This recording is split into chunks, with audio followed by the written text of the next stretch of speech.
ये सोना कैसे हम भूलेबो तोहर बतिया घर के हमर छतिया गे।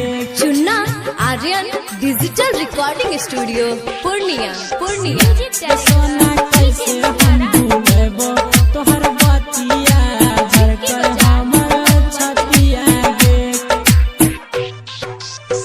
जब जब याद आवे रतिया में घर के हमर छतिया गे।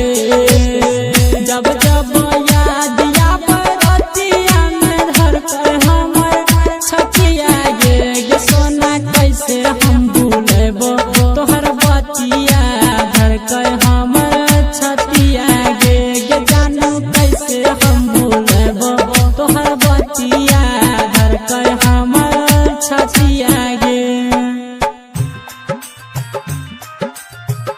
ये सोना कैसे हम भूलेबो तोहर बतिया घर के हमर छतिया गे। चुन्ना आर्यन बर मन करे जान देख के तोहर सुना सूरत गे। बर मन करे जान देख के तोहर सुना सूरत गे। गे सोना तोरे छैकन दिला बाके हमारा सुना न जरूरत गे। गे जानू कैसे हम भूलेबो तोहर बतिया घर के हमर छतिया गे। गे सोना कैसे हम भूलेबो तोहर बतिया घर के हमर छतिया गे। चुन्ना आर्यन कत तू चल गेल चनावा के हमर चकोरी गे।